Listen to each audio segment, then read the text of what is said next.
Hey everybody, welcome back to Video Game So today we're continuing the series on the MiSTer FPGA DE10 Nano project, and we're back with part 2 of the CDI testing core series, because we did a part 1 on Monday telling you guys a CDI core now exists and you can play some games, and asked if you wanted to see a part 2. It was pretty much an overwhelming yes, so obviously that's what we're doing today. We're starting off with Link the Faces of Evil.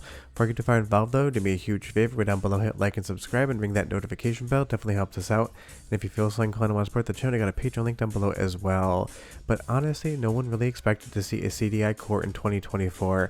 If I had to have guessed, I would have thought that PCFX or 3DO would have been first, but it seems like there is a big superfan out there for CDI, because the core developer is definitely working on this actively, and I'm sure it will improve soon. But there's definitely games we can play, and obviously one of the most famous or infamous games on the platform has got to be Link the Faces of Evil, because while this is not as bad as everyone's going to tell you it is, it obviously isn't a Nintendo game in the Legend of Zelda franchise either. This was made by different developers because of the licensing agreement Nintendo had with Philips when they were developing the successor of the Super Nintendo CD, the canceled project with Sony. And this is just one of those things that is a bit of video game history, and these games go for a crap ton of money these days because they are rare, and if you want to collect every single Zelda game out there, you need to get the CDI releases as well. But this is definitely more of a curiosity, but there is a game in here, and it can be mildly charming depending on how you play the game. But the best part is this is running on the core. All the footage in this video is going to be tested on MiSTer FPGA, and you can see at least graphically it seems to be drawing everything correctly. It seems like maybe the gameplay speed here, as well as some of the other tests from the first part of the video, are running at a faster speed than they normally would on CDI hardware, but this is definitely not my area of expertise. If you know whether or not this game's running fast, leave me a comment down below, but I would say this animation right here, 10 out of 10 nightmare fuel.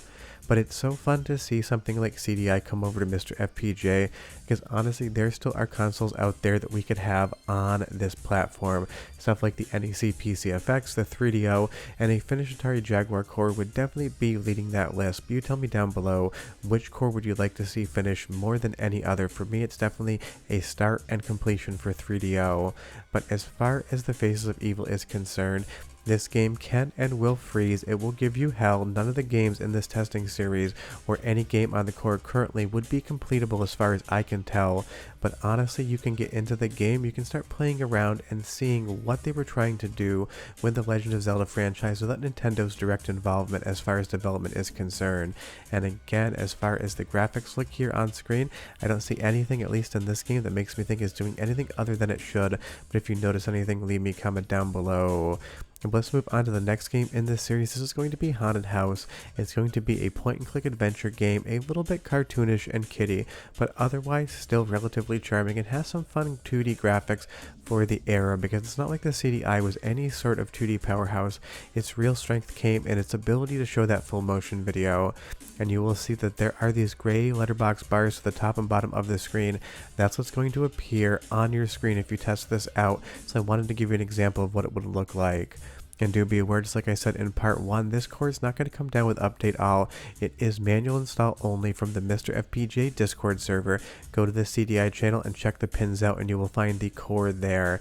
And I'm not going to do a setup guide at this point in time, because I'm sure the process will change probably the next core or the core after that.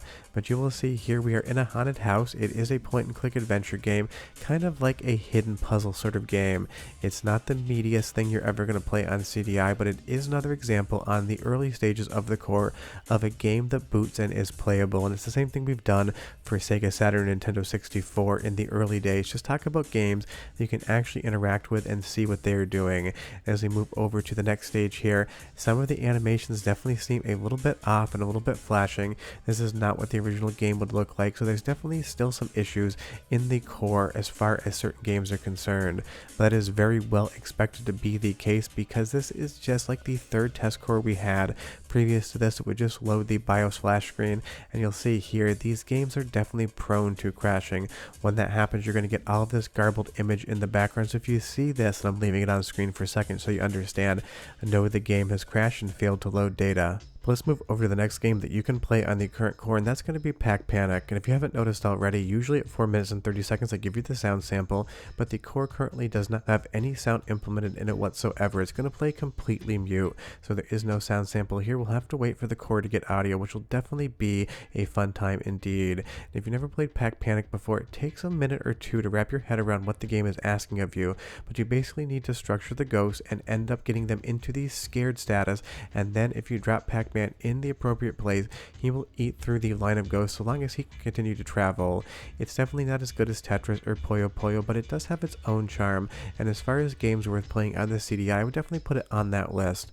But you tell me down below, leave me a comment, what CDI games do you enjoy playing? I would be relatively curious to hear what your opinion is, because honestly for me, it is not one of my knowledge points as far as retro gaming is concerned. Now moving over to another game, this is Asterix, definitely not the arcade release from Konami. That would have been awesome if that got a port.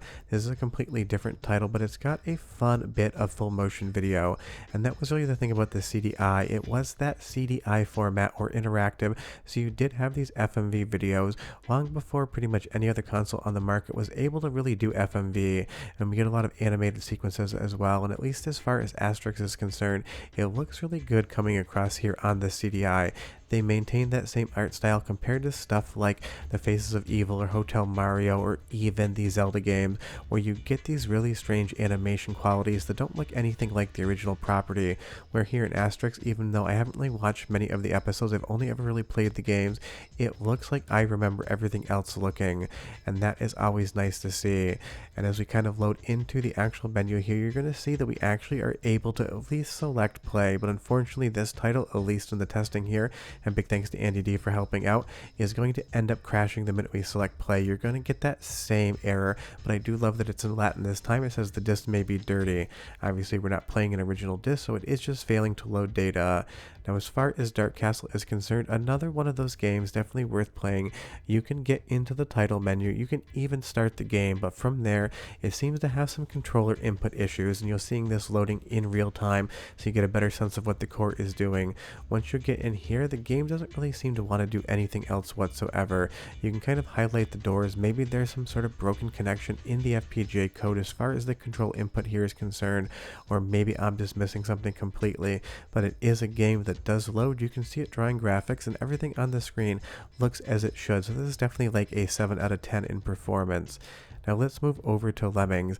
You can't actually get in game, you can only see the menu here, and you can really see as an example of how the CDI actually draws its graphics, because we're going to be getting some of the animations, they look exactly correct, but some of the backgrounds are either going to be completely missing or 100% corrupted, and that is because, like pretty much any other piece of hardware, there are different layers it can draw to, and whatever is working here for this FMV style animation is working correctly, but whatever calls to the hardware that would be in charge of drawing those backgrounds just doesn't seem to be 100% functional yet in the core. But this is probably my favorite capture because it does give an accurate representation of how the hardware does work, and pretty much any piece of 2D hardware, Sega Genesis, Super Nintendo, Neo Geo, arcade or otherwise, has those different layers. You can have a sprite layer, a background layer, more than one sprite layer to get some parallax going on. There's different ways to achieve those looks, but here on CDI, I'm not sure what the background layer is failing at, but I do know that it is failing. But like I said, as just a visual example of what something can look like on the current core, it's very fun to take a look at this here, because it is such a night and day difference, the dichotomy between what you're seeing in the Lemmings animations versus what you're trying to see in the background. And I think the big difference is obviously one is animated, the other is a static image, so it could be an image format that's not currently functioning 100% on the core, it could be a data loading an issue, it could be anything. But leave me a comment down below and you tell me what you think the reason is. I would be curious. I'd have to read a little bit more about CDI hardware to understand exactly what the graphics processing chips are capable of and what might be failing here. But honestly, I really do love this intro. It's comical, it's charming, feels a little bit like a Looney Tunes cartoon, and anytime you remind me of Looney Tunes, that's going to be a good time. But the minute you actually get to the title sequence, it's going to freeze up, and that's about as far as you can get right now. Other titles are just going to be completely inoperable. You'll see here the Philips Interactive Media Splash sequence, and I can't even remember what this game was supposed to be, because this is as far as you can get. If you press any button whatsoever, you're going to load into this blue garbage right here. It's failing to load something. Or other titles like Pinball, the actual background again is going to be corrupted the same way we saw in the Lemmings intro, but you can actually get into the game, select some menus, and actually start playing around a little bit at Pinball. Now again, not saying it's one of the CDI's best titles, it's just one of the titles that is currently working, and you do get 4 different play fields to actually play on. And once you get into the game, there is a little bit of graphical glitching, but otherwise it tends to just be a game that you can play. But that is what I want you to take away from this video. There's a ton of games you can experience and quote-unquote play, but there is not a single title that you're probably going to be able to play from start to finish. Expect loading problems, expect freezing, expect graphical corruption, expect everything but this to function exactly like a CDI. And that is in no way, shape, or form a critique about the core in and of itself. This is wildly impressive. This is just how the sausage gets made, quote-unquote, the same way that we saw it with the Sega Saturn core and the Nintendo 64 core. And these are the early days, but seeing this run, even of its current state, is absolutely impressive. And obviously getting something like Link here up on screen in his face only a mother could love animation is just a ton of fun to see, and I can't wait to see the next core. That's the current situation with the current CDI core. This is part 2 of the test because I had a metric crap ton of footage. Big thanks to Andy D and those posers for helping me out on this one as well. And if you enjoy the CDI testing series, leave me a comment down below. I'll probably update this video the next time there's a new core showing more games working, or the games that currently working in a better state. But it's so fun to have another core in development for the MiSTer FPGA project, and I can't wait to say that for one day on 3DO. See you guys next time. Bye bye.